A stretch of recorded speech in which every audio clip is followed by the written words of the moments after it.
Tourette's podcast is not a medical advice show. It's a show about experiences. In the course of that, we may talk about medications or therapies or stories from the doctor's office. But don't mistake any of that for medical advice or direction. It's not. Get that only from people or places licensed or certified to give it, not from a massively fun or action packed podcast about our life experiences.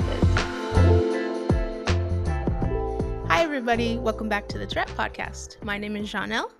And I am Brittany, and today we are accompanied by a special guest, Colleen, to talk about her life with Tourette syndrome as well as OCD. Welcome, Colleen. Yes, welcome. Thank you so much. Yes, we are so excited to have you here today and to talk about all of these things. I know Jhonelle and I have talked that we have both, I think all three of us have followed each other for quite some time.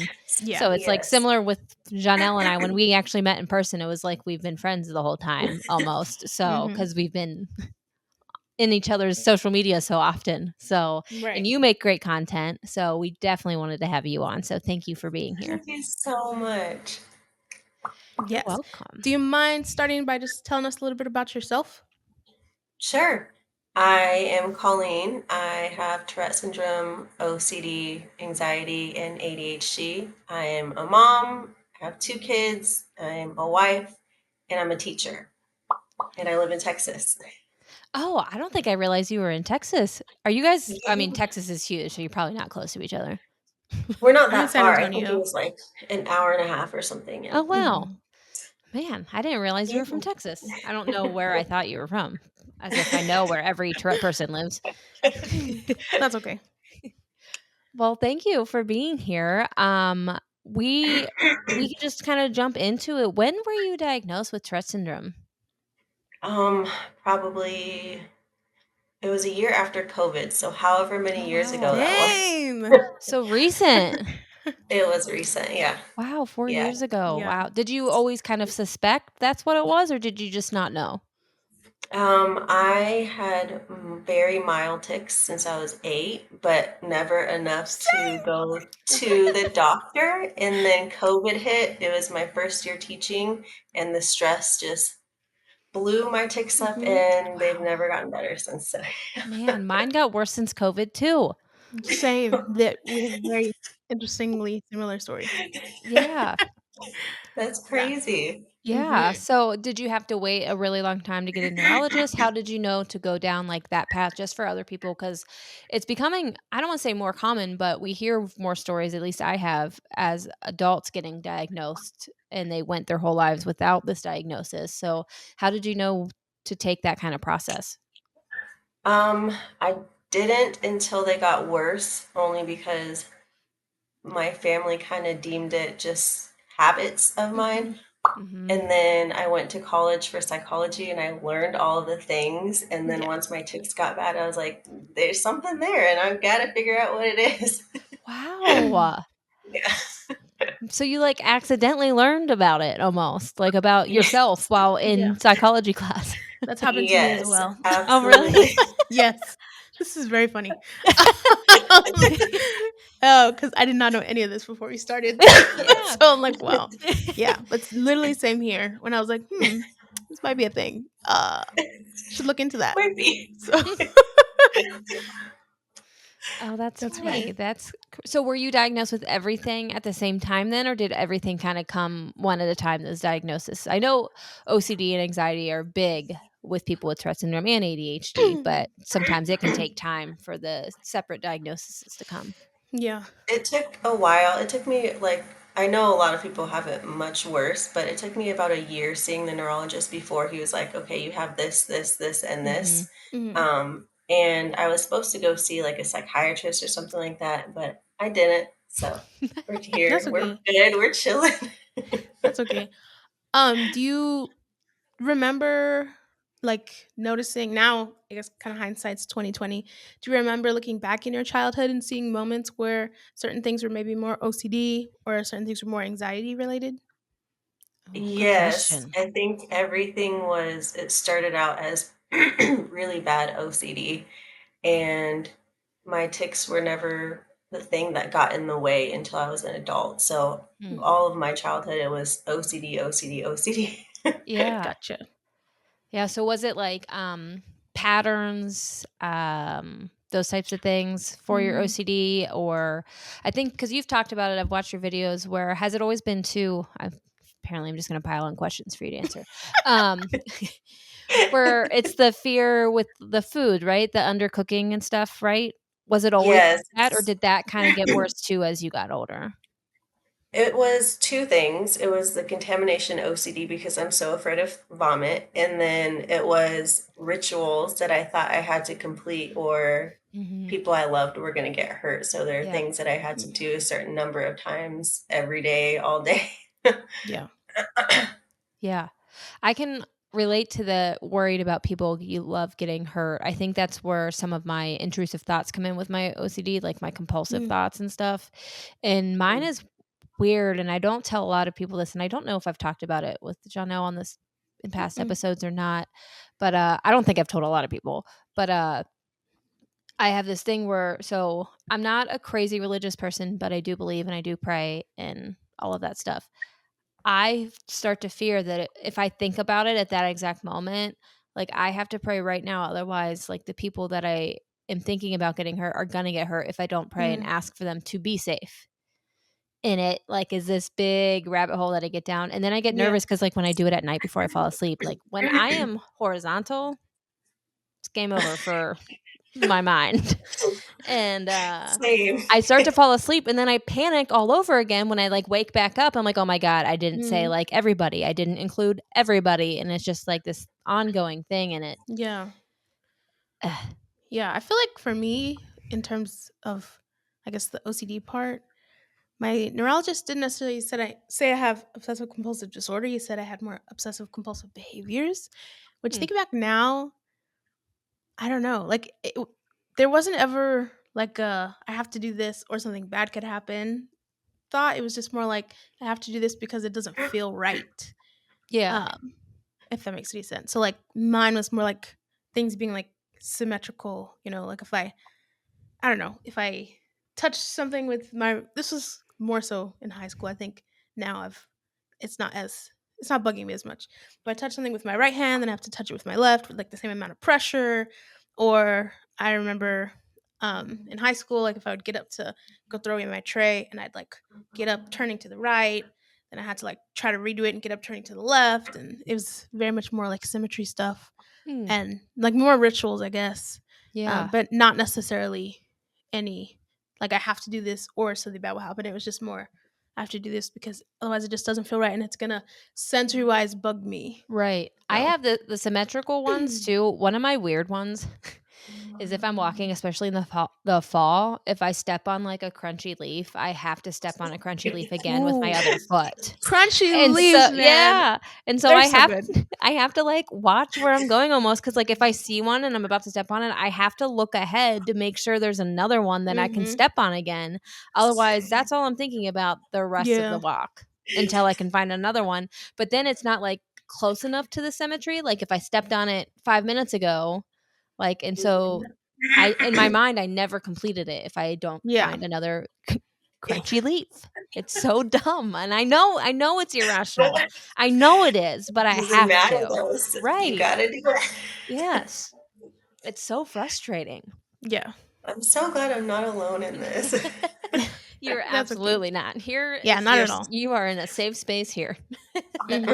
Yeah, I feel like there's a pretty large group of people um, that have Tourette syndrome or like chronic tic disorder that also have some type of obsessive compulsive behavior, or maybe even like Tourettic OCD, which I've Yeah. learned is a new, Oh, yeah. not subset. That's not the word, but a branch off of OCD, I guess. Yeah. Kind of like how some people just have like pure O, where they just have obsessions but not really compulsions.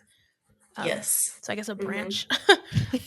So A yeah, branch on the that's tree, the yeah, many exactly. Me branches and that my branch me off and my of Tourette syndrome. metaphors.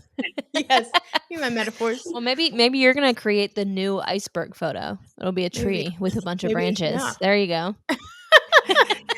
I love that.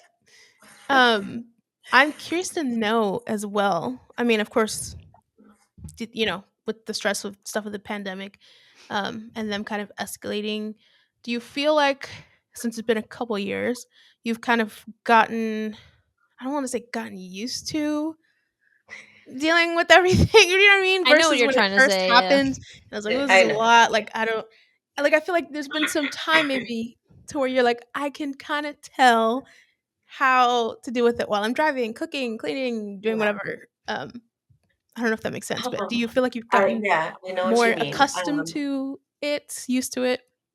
I think behind closed doors, like I know I got it, like my Mhm. family has it, I know what to do and everything like that. But when I'm in front of anybody else, I'm still not to the point where I just completely unmask, even though it's okay and they give me permission, even though they don't have to. All the things, it's still hard for me to let myself tick.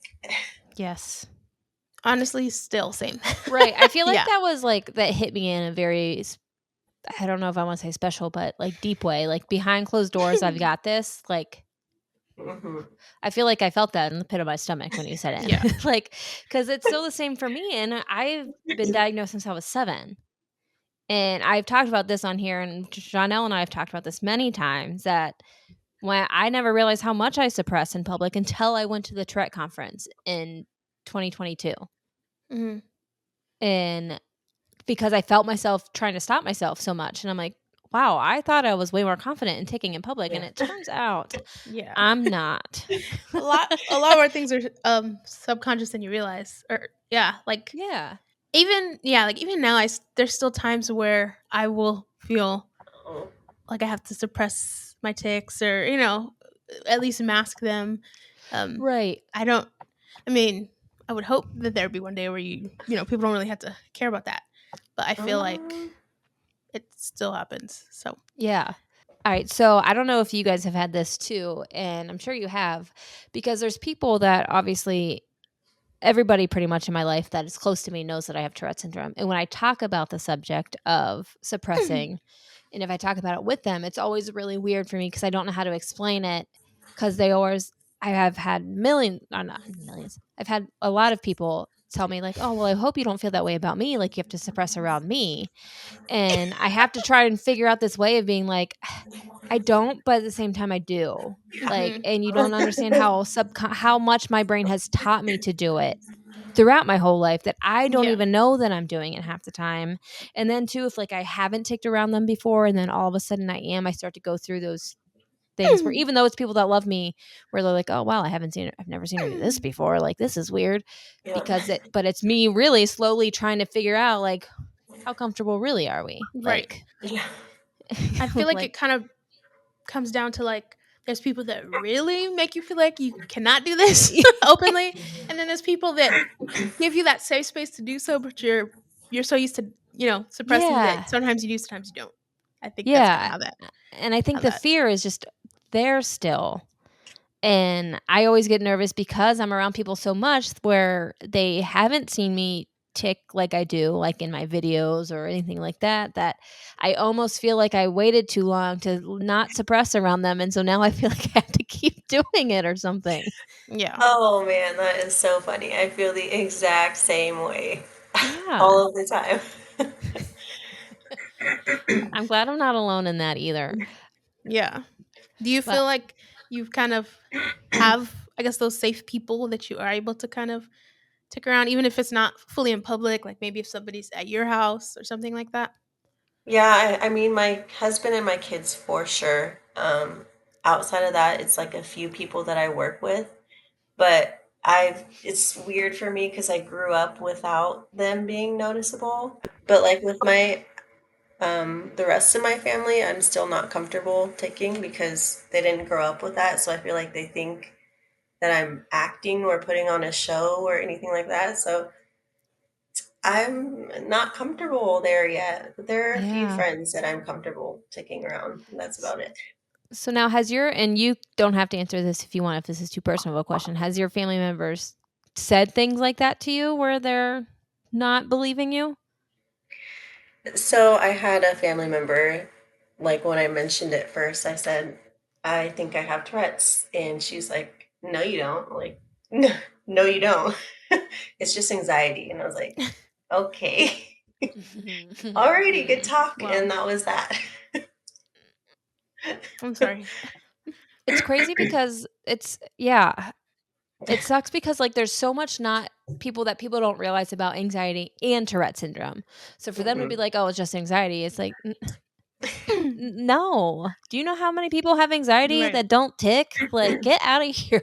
Yep, exactly. So when you met your husband, did he where it was that, like, you kinda slowly let that, or how did that come up when you met your husband? And your He kids too. I'm curious about all of it. I met him before COVID, so they were just very small movements that I was just like, I don't know. I just move this way sometimes. Yeah. And he was with me while it got worse, so he had to navigate that with me. Yeah. Same with my oldest child. He grew up without that, and then when he hit 5 or 6, it got worse, so he had to Mm. navigate it with me. My youngest one is still way over her head with that stuff. So So they don't do they not even does she not even notice? she started noticing my funny faces Mm. like a month or two ago. And trying to explain that to her as a 5-year-old who is very much has severe Mm. ADHD is just she doesn't understand yet, but she laughs with me and that's Yeah. totally Yeah. okay. Yeah. She'll get there. Everyone's super chill about it here. It's just Mhm. normal for me. Yeah. Good. I like to hear that. And it's cool that you and your husband were able to kind of like grow through Mhm. that together. You were able he was able to see it firsthand to see how to probably help you and doctor's appointments and all that crazy stuff. Yeah, Like I'm assuming it was helpful to have him there during all of that. definitely. He was definitely my biggest support That's system. awesome. Oh. You gotta Yeah. love him. What was it like for your oldest, like navigating that aspect with you? Oh, It there you cut go. out again, I'm sorry. I said, what was it like for your oldest navigating that aspect with you? He struggled with it quite a bit because his ADHD shows up in a very it's very sensory driven, and the noises bothered him quite a bit, and he wanted me to just stop, and it took him a while to understand that I couldn't. But now he's like the most supportive little Oh, inclusive little boy that there that's is. awesome. Mm. Yeah, it is. I love that. I can see that. I think about that sometimes about how I'm so sensitive to sounds. And then I sit there and I think like I really don't have a right to be annoyed by people's sounds. Like what? Like here I am annoyed by it, but yet I can't sit still and I'm probably annoying to people. And then I get mad and be like, you can't be annoyed by me. I can't help it. And it's like, what a hypocrite it makes me. That's okay. Maybe you have Oh, misophonia. I'm the same way. Oh, I Okay. absolutely have misophonia. There's nothing that drives me to 100 from 0 Okay. faster What's your than specific, that sound. I guess, sounds? So I know to avoid that. Chewing. Okay. Chewing. Chewing in any kind of, like, Mm, wet yeah. sound with the mouth. Blech. Oh, it makes me So so no mad. gum. Like, when Scott tr no. When Scott eats chips and stuff, he'll try to make me eat them with him, so he knows that I won't get annoyed by him. He's like, "You should have some of these so you don't punch me in the face or something." So I teach all of elementary. I teach pre-K through 5th grade. Nice. And what do you That's cool. teach? I teach special education, and it is the kind of most severe behaviors in the school. Oh, wow. Um, Mm, I mean, the kids have autism, ADHD, emotional disturbance is the biggest one. So it's yeah. just really heavy behaviors in my classroom. Wow. Can you explain Yeah. for I think this might be the first time I've heard it too. What did you say? Emotion Emotional Emotion. disturbance, Yeah, what's that? is usually trauma based. Okay. All of my kids who do have an emotional disturbance have been through a large amount of trauma and also have like ADHD or autism or Mm. some other disability or disorder. Yeah. It's Wow. like how the school labels that for like services, I believe. Sorry, what was that? Oh, you're good. I said I think that's how like schools. I don't know about everywhere else, but at least here in Texas, that's how schools label it for services, like to provide services and stuff Oh, Yeah, like that. okay. yeah, yeah. Yeah. Like outside of Interesting. school, it's usually like a mental illness type of thing that Hmm. they're actually Okay. diagnosed with, and then Yeah. inside of school, that's what their eligibility is. Have you ever had a student with Tourette syndrome in your classroom? Not yet, but Oh. I have a friend who teaches right across the street from me, and she like asked me throughout the year last year she had a really heavy hitter who also had Tourette syndrome, so she was Oh. needing help navigating that. And I mean, I'm hoping we can meet up next year because I've never Yeah. met anybody in person with Tourette's, and he hasn't either. Mm. So that'd Mm. be cool, I think. Yeah, Yeah. that'll be probably huge for you and the student. And that's really cool that she can come to you and ask you questions. And it's For also, sure. I have to point out how awesome it is of her to do that. Like that to me tells me that as a teacher that cares, that wants to make sure Hmm. that she's providing what that student needs, which is huge for any other teachers that might be listening. For Absolutely. sure.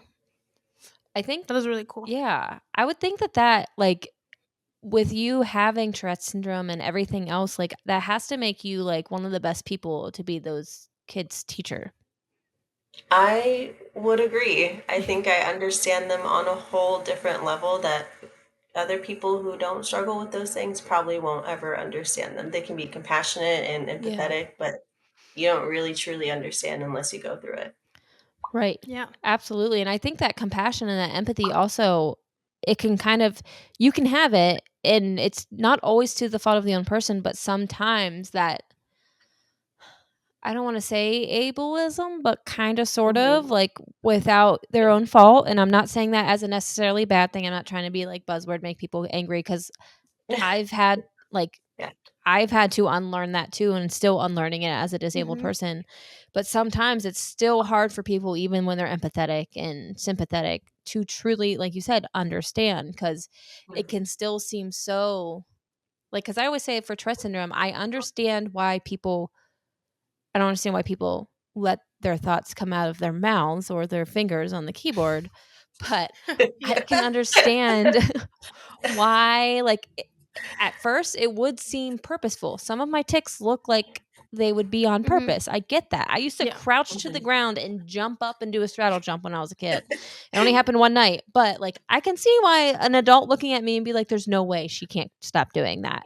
Like, I Mhm. can Yeah. understand on that level, but sometimes, like, I don't understand where the filter doesn't Hmm. appear.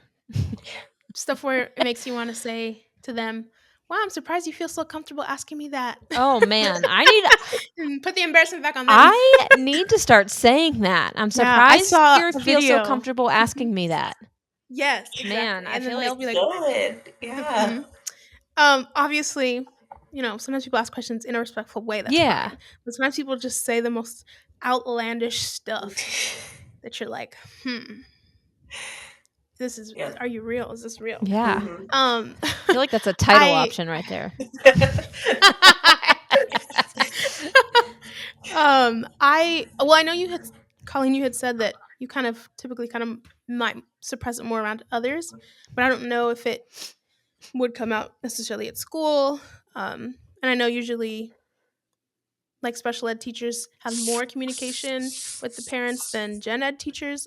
So I'm curious to know if like that's ever popped up or been a topic of discussion or anything like that with any of the students' parents. Yes, actually, this last year I had a student he's very high functioning, like you wouldn't know if you didn't know, you know? Mm-hmm.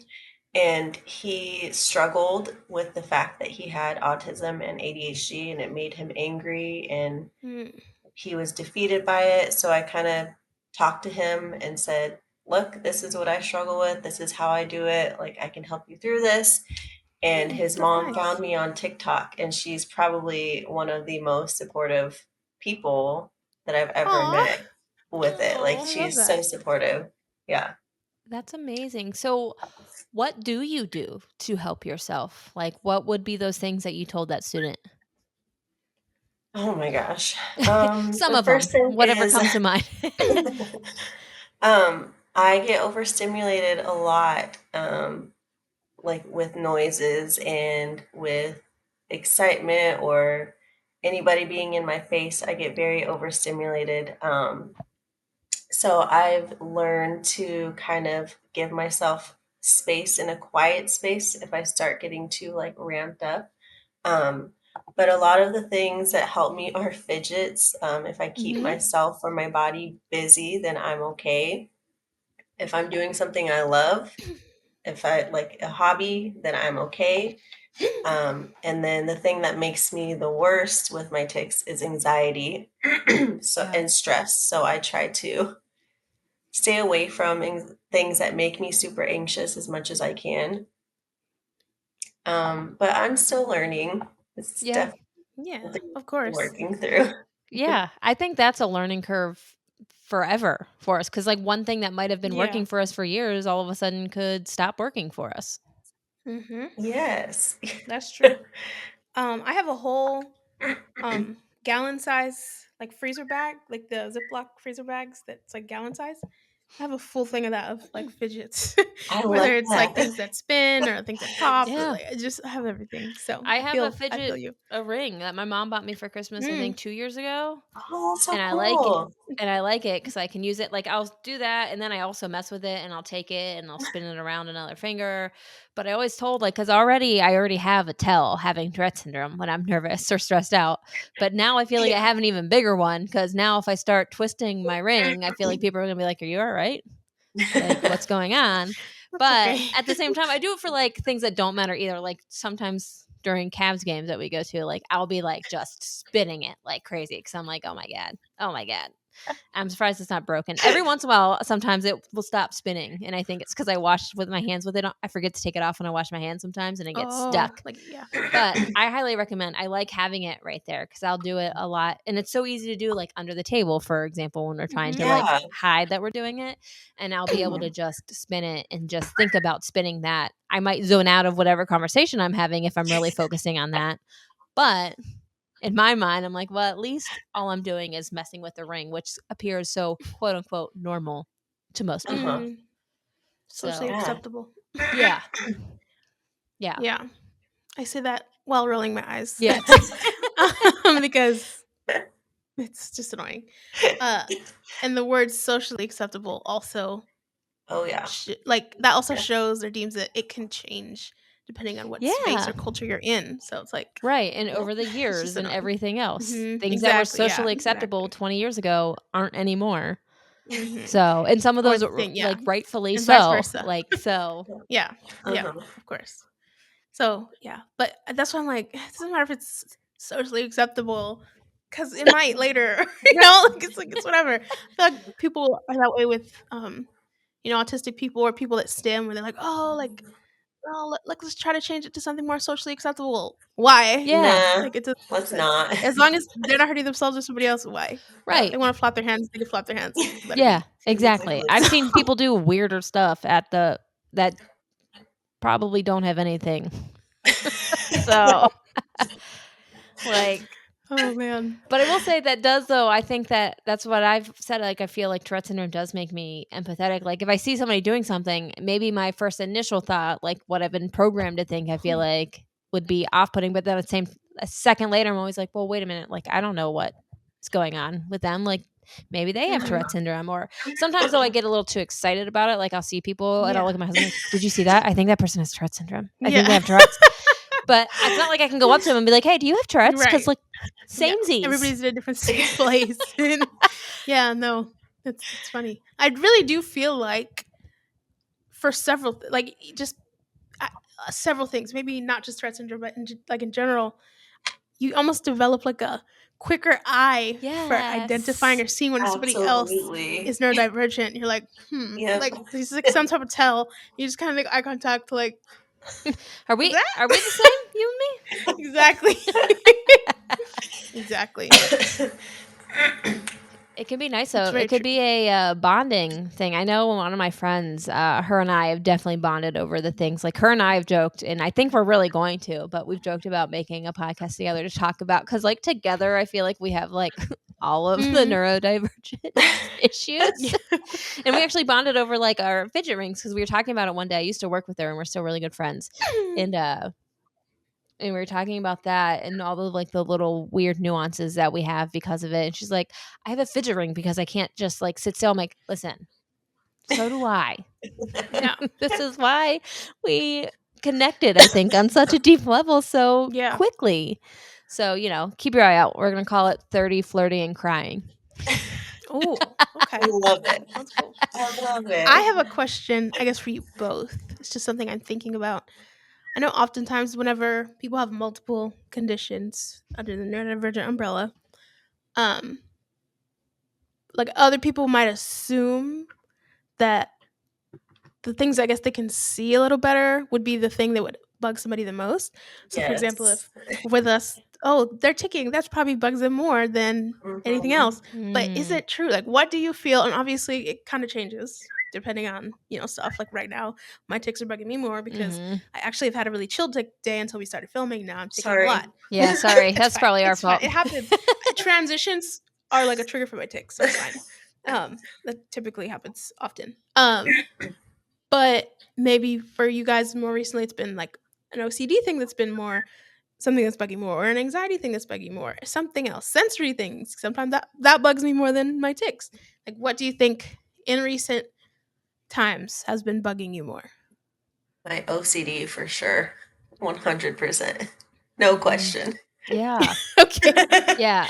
And I would say most of the time, I think my OCD gets to me a little bit more, or like the Tourette's OCD part of it. Yes. Having Yeah. to even out the ticks and not doing it right and all of that stuff. Cause that's for me what leads into a lot of my tick attacks. Me continuously Mm. doing the tick wrong, if you will, and not being able to do it the same way. Like my foot, where I have to kick the bottom of one foot, I have to kick the bottom of the other foot the exact same way.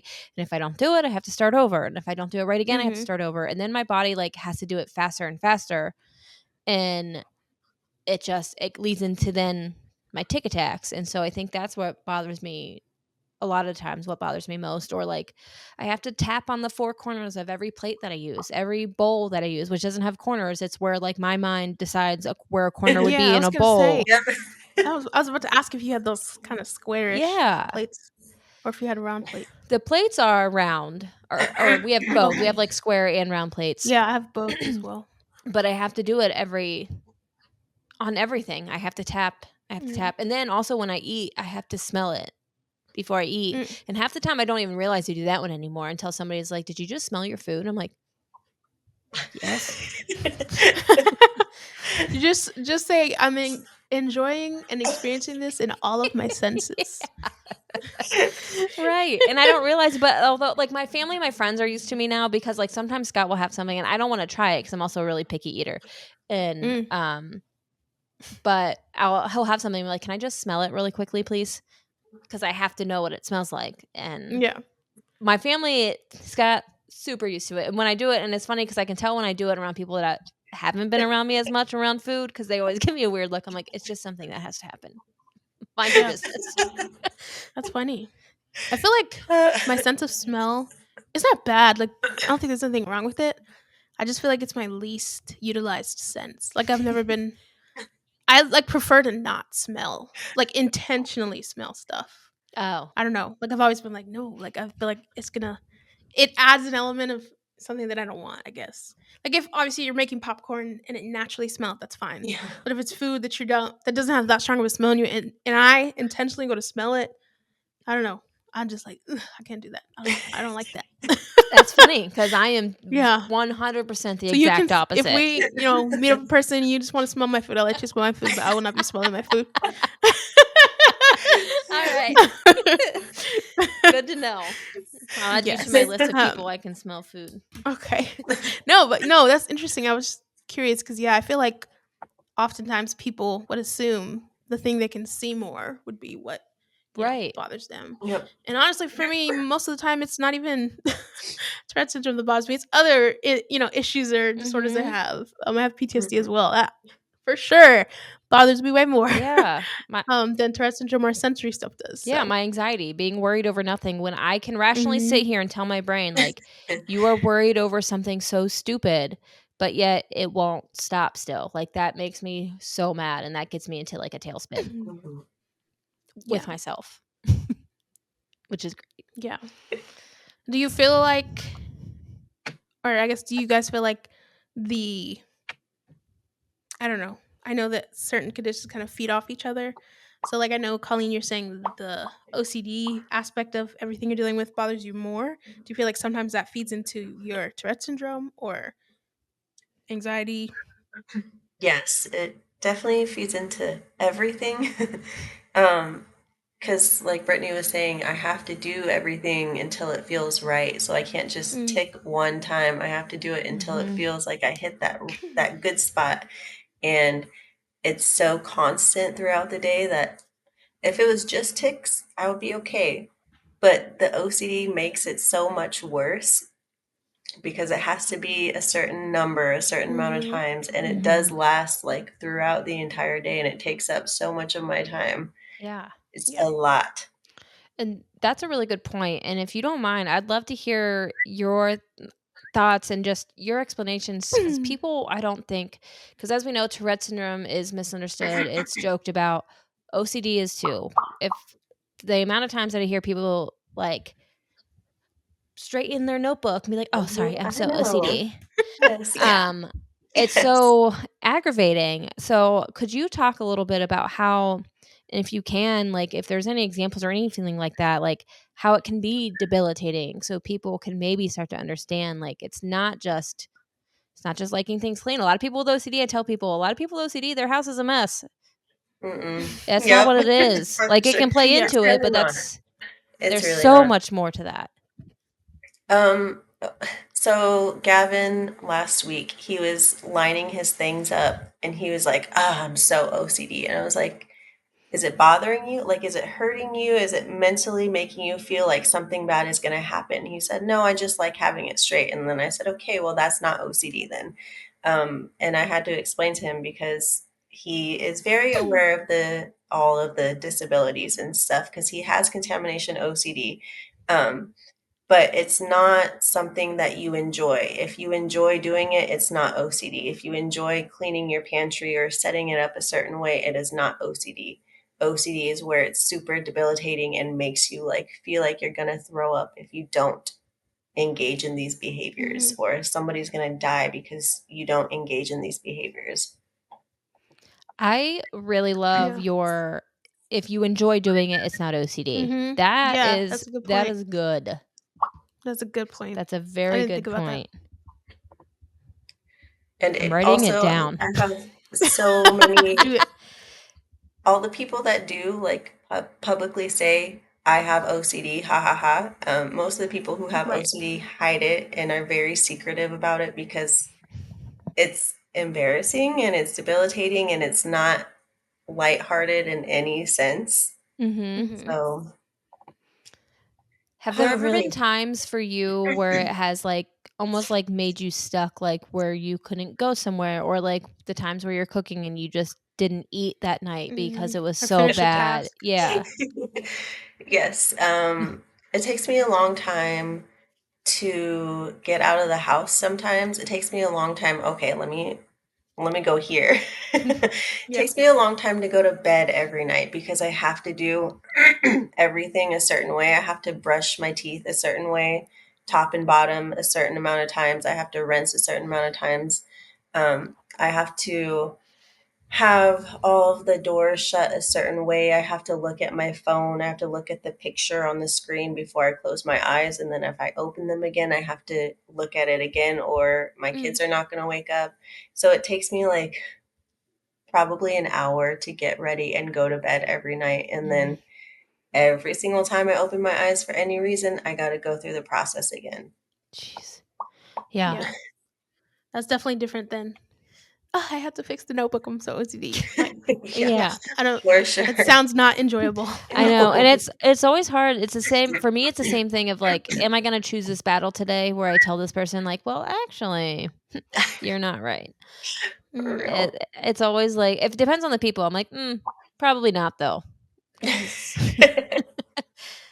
real. like, what you just explained, like, that is it, and that people don't get it, like, the fear of if I don't do something or my family's gonna die is so overpowering, and Yes, it's so absolutely. obviously uncomfortable.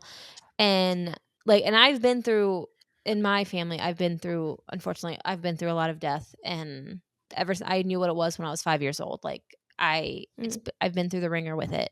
And I have a large family, so I still have a lot of people left. But sorry, there's a dog hair just floating in the air. Um, so I think for me, like, it heightens it. Like, when, and I don't know if this is the same for you, but mine gets heightened when I go through a death in the family.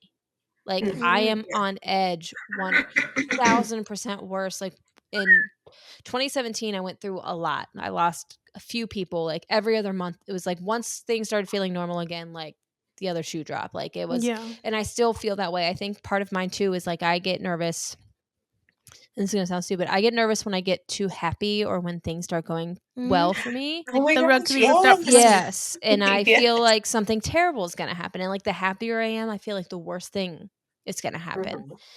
And so I lost a lot of people, and, one of them being my cousin, who I am honestly, I think I still never, like, worked my way through, but that's a story for another day. Probably a therapist too. But,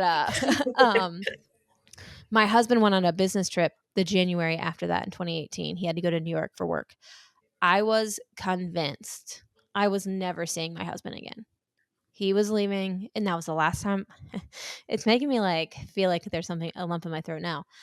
And Mm. he wasn't coming back. Cause in my head, I'm like, "Well, of course, because this is what happens. Like, this is what happens to Yeah. me now, and why not my husband, the most important person in the world to me?" And I was bawling, and I didn't wanna tell him, like, before he gets on a plane, like, "I feel like you're not coming back." Yeah. But, and thank God for him because he was so good. Like, I'm like, "I know it's crazy." It's like, "I'm sorry, I know, but," and I know it's over the top. I'm like, "But I need to know every time you're back in the hotel room, every time you leave the hotel, when you're there." And Mhm. thank God for that man, because, like, he got there the first day of training, it was in, like, a basement, so he went upstairs and outside real quick to make sure. He let me know. He's like, "Hey, just so you know, I don't have service, but I'm here. I'm fine, Yeah. but I'm not gonna have service. I'll call you or text you as soon as I can again to check in." So, thank God he puts up with all Mhm. this up here. Yeah. But when I lose people, that OCD or that compulsion or that fear that comes with not doing the things, it's a million times worse. It's like I, like, brought it on or something. I don't know how to explain it. Mhm. Yep. Yeah. It seems like it's almost like your OCD like tries to, because I mean, obviously dealing with the loss of any kind, there's like grief, and it's already hard to deal with. Yeah. Then it seems like OCD sees that and then tries to use that to be Yeah. like, see, and like make it Yes. worse. Exactly, like, So my Yes. obsessions get worse. 'Cause I mm, obsess over that, like, who would be next? Who would make it even worse now?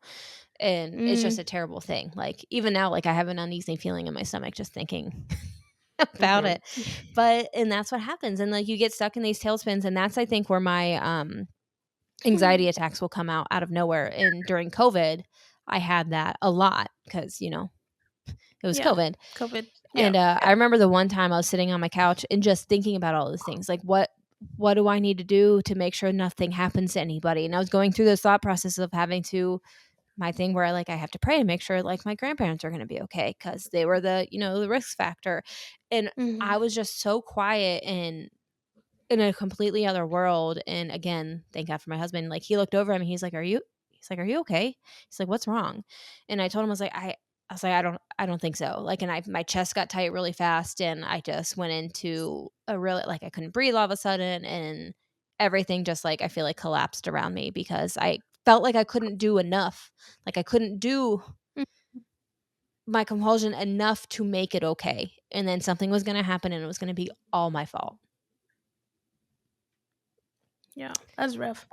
I feel like, yeah, thinking about that now, I feel like for people that have that subset of OCD or even, contamination OCD or anything like that, COVID must have been really, really, really rough. Yeah, the Oh, contamination, you had to be going through it. yeah. It was very hard, but the fact that everybody was being so careful, everybody was staying away, everybody was washing their hands all the time, everyone was wearing a mask, made it like everyone understood me for once. Like they Yeah. were Mm. also afraid as much as I was afraid finally. As That bad as makes that sense. sounds, um, No, I understand. it helped in that sense for sure. Yeah, no, I don't think it sounds bad because I think Janelle and I think I've talked about this too. Like even with Tourette syndrome, you don't wish it on somebody, but you're so Mhm. excited that somebody gets it. Yeah. Like Yeah. when Mhm. you hear somebody like, "Oh my god, I do that too." Like it's like, "Ugh, Mhm. I don't have to try and explain to you why I think my family's gonna die because I can't explain why I think that because I don't know. Mhm. I don't know why my brain tells me that." Yep. Yeah. Uh, I get that. yeah. I do have another question. Oh, sorry. And I don't know if you heard my watch at the desk, but and I just am convinced. I'm just gonna say this right now for the people that are watching on YouTube or if you're listening. There will be times that you are gonna hear me bump the mic, knock the mic. You're gonna see the camera shake from me yep. Oh ticking because yeah. I'm leaning on the desk, and I've just accepted at this point that's just gonna be how the podcast is gonna look and sound. Yeah, that's a very good point because I Sorry, was not sorry. doing my elbow thing, my elbow tip Yeah. earlier, and I'm like, "Oh, I gotta try not to do that because it's gonna, like, hear go into the Yeah. microphone." Yeah. So that's our But, disclaimer already. yeah, So you're gonna have it's to deal never with our gonna look ticks, sorry. pretty and perfect like every other podcast online. It's No, not gonna sound pretty and perfect either. no, I feel like I've made it pretty clear. But it's If us. anybody follows me, like, I'm not perfect in all my videos at all, so Yeah, but it's I had to us. make the Anyways, one sorry. no, I had to make the one video when I did Awareness Month. I'm like, "So, I don't know how to count, and it's day 31 of Tourette Syndrome Awareness Month." It's okay. So but I had a question in regards to the contamination thing. Does that happen too for you? Because I would imagine it does, since we have similar fears of it being with family members. Like, not even just for you, but like if your kids are eating something, have you had to either not given them a certain food because it affects those thoughts, or have you had to take it away from them, anything like that, or your husband, anything like that? Yes, a lot of it is germs. So my youngest one doesn't understand germs whatsoever, which is good because I don't want Right. to make her afraid of them. But she'll be in a really crowded place, like an arcade or something, on the ground, touching everything, and then she'll go to eat, and I'll be like, no, no, you need to at least use sanitizer. But Yeah.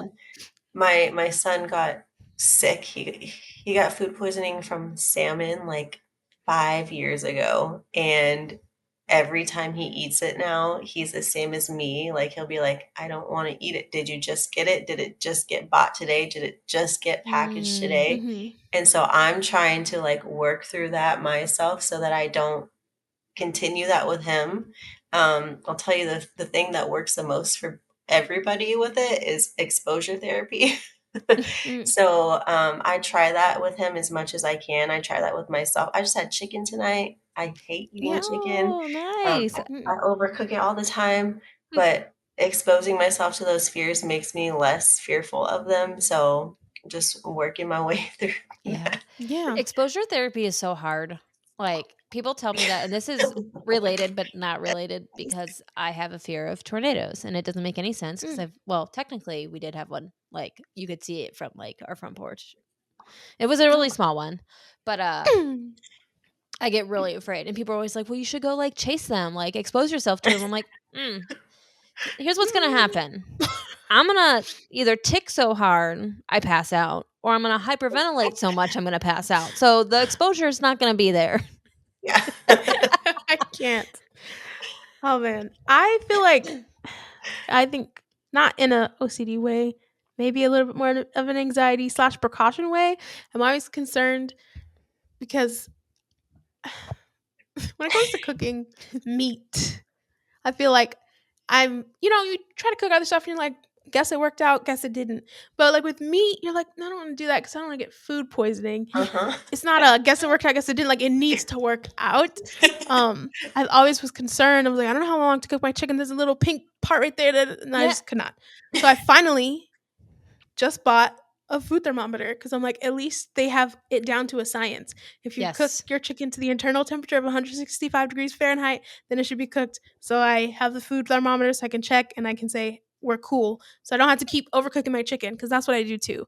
And then I'm like, why is this so Oh, tough? Why I am I still like have tearing into it to. like it's something else? I have to, So if yeah. it's at 165, my brain is like, okay, it's like barely there. You have to do it a little Ah, bit more, or Mm. it's still gonna get you sick. And then I do it a gotcha. lot more every time. Yeah. Mine's like the temperature, and then if I get too scared, it's a call to my mom. Mom, if it looks like this, is it all right? Or mom, how do Yeah. I do this again? Like, and I'll be Yeah. sure, and I'll even Google it, but like, I feel like I need my mom's like approval or something to make Yeah. sure it's right before I do it. So, Yeah. A but really I'm also a funny bad cook, slash so that's I feel the same. A really funny slash embarrassing story. When I was in college, I tried to make like nachos with like ground beef. And it was like I want to make them now, although I don't have defrosted meat. So I was like, wait, you can defrost it in the microwave, right? And then I looked it up, like, oh, you can. You would think that I would look up how long to defrost it, but I did not. oh no. I put that thing in the microwave for 20 No, you minutes. did Oh my not. 20 minutes. It part of it was like No. already cooked, already brown, and I was like, but I can't, like part of it is brown, but part of it is not. So I still had to cook the whole thing. And so I had really gross nachos that night with some parts that God. were cooked and some parts that were extremely overcooked. And I said, maybe I should have looked up how long I should have defrosted that. And so ever since then, I'm always like, I don't think I'm good with cooking meat. I need to figure out what I'm doing. Some things I do have down now. Some things I feel like we're good. It's Yeah. awesome. But other stuff, I'm like, "Ugh, I don't know. Yeah, I'm Use I'm the air fryer." slowly getting better. I'm slowly making the promise correct when I vowed to my husband that I'd learn how to cook at our wedding. Slowly, I'm getting there, making that Yeah. promise accurate. Yeah. But it's just hard. And I'm also so picky. And I'm wondering now, it's just kind of now hitting me. I wonder if a lot of people with OCD are picky eaters. But for me, it's like legit, like I just don't like the way it tastes though. So it's not always just that, but a lot of times it is texture. Like peas, Yeah. peas are my mortal enemy in the food world. I hate literally every single thing about them. Smell, taste, texture. Blech. I hate them so much. What if they're like mixed and stuff No. you don't know? Mm-mm. Not even like peas and carrots and fried rice? No, I don't even eat rice. So the only thing I ate of what you just You don't said is even eat carrot, rice? and I don't eat carrots if they're not cooked. Ugh. I feel like for me it's the opposite. There's some vegetables that are cooked and I'm like, absolutely not. Like spinach, Blech. raw, fine. Spinach, blended, whatever. Spinach, cooked, Mm. cooked. My grandma shoves cooked Absolutely not. spinach in my mouth one time because she didn't believe that I didn't like it. Absolutely not. I'm like, I'm "Grandma, I so really sorry. don't like it." And you think that this traumatizing experience is gonna make me eat it in the future? But, Yeah. funny story about Exactly. that, and this has nothing to do with anything we're talking about except spinach. Scott, when he was younger, my husband, for those that don't know, used to love Popeye when he was younger, and hopefully he doesn't care Mm-hmm. that I tell the story. And so he got spinach for his birthday in the can, and he thought Mm. he was gonna Like Popeye, the Sailor Man. and it was a terrible experience for him, needless to say, because it did not taste good like he thought it would as a Mm-mm. child. And I just think that's so funny. Like, right when he started telling me the story, I'm like, "Oh, no. Why?" Like, I would have never done that as a Yeah. child, but I've been picky my entire life. I tell people now, Mm. like, I'd give children a run for their money when it comes to pickiness. Yeah. Do you have any other things that I won't say picky, but any other things, Colleen, that you're kind of like about in general? That I won't eat. Yeah. Or are weary of eating? Um, Places that I've gone to that either have made me sick or I've seen somebody get sick. So Yeah. my I places are Mm. feel like that's Chili's, pretty natural. and I don't know if you've heard of it, but Blue Corn Harvest, I think it's called. Mm-mm. Mm-mm. Those two restaurants I can't do anymore. Oh, man. Yeah. I want to say I feel like that's pretty natural because I do that, but then also I'm like, hello, you're neurodivergent too.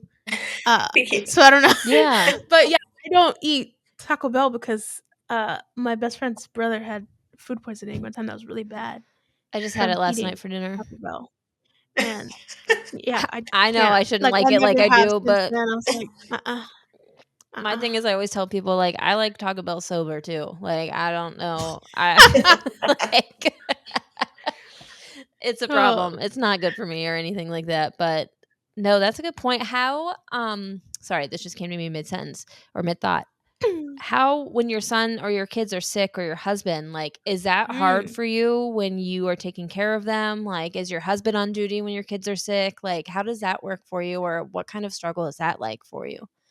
It is probably like my worst nightmare because I have to still be loving to them and nurturing to them. And I'm also like very careful. I put my shirt over my mouth. I wash my Mm. hands as soon as I touch them. Like even if I'm rubbing their back, I go and Mhm. wash my hands. Um, I put their mattress in my room, but they're not sleeping like on my bed. They're Yeah. next to my bed on a mattress with a trash can, and it I'm in like full blown anxiety mode the entire time they're sick. Yeah. Um, but I really try not to show them that because I Yeah. don't want to pass this on to them. So I just Mm. it's hard, but luckily my older one, he's never had a stomach bug. He's had food Mm. poisoning and he's gotten sick from strep, but it's he's Yeah. never thrown up from an actual stomach bug. Oh, wow. Don't know how I got that lucky, but my Yeah, you younger better one, find some wood to knock on. I got you. oh, there she is. But my younger one, she gets sick often and she just has a permanent trash can next to her bed. Oh, wow.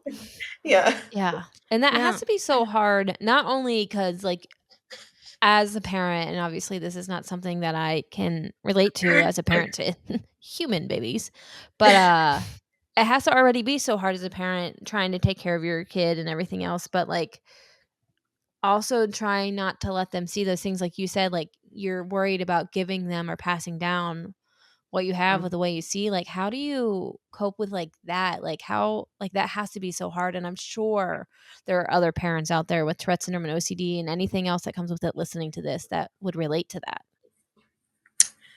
I can't say that I have it down yet. I Yeah. am still like trying my hardest because my older one, he's definitely I've already passed it to him, and so I'm trying my hardest to be like, okay, this is where OCD is. This is what contamination OCD is. Let's not feed that. Let's expose ourselves to it.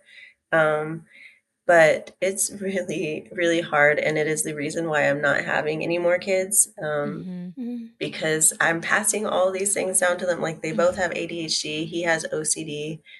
She's got a lot of emotional stuff going on, and it all stems from a lot of it is genetics. And Yeah. so I'm good with two, and now we're just working on the exposure therapy and not, I Yeah. guess, just trying to break these cycles that Yeah. are there. Yeah. That has to be so hard. But at the same Mhm. time, though, like, if like you said, it's genetics, it's not like, you it's not your fault, you know what I mean?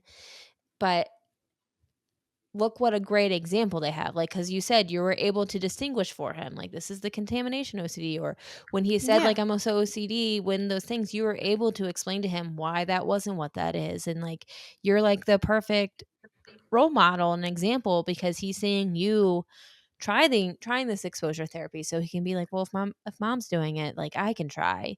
So, like, that That's is true. powerful for you to be able to do that for your kids too. Thank you. That That's means very a true. lot. That makes me Yeah. feel a lot better.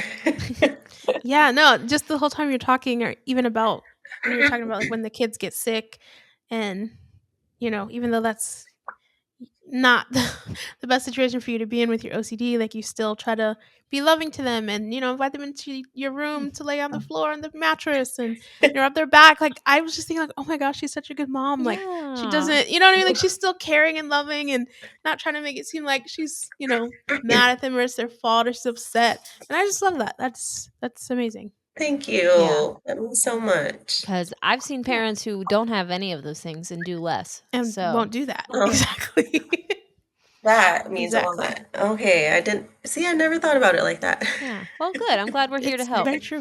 This Yeah. Red Syndrome podcast is brought to you by Janelle and Brittany trying to become therapists. I can't. Oh, I man. love it.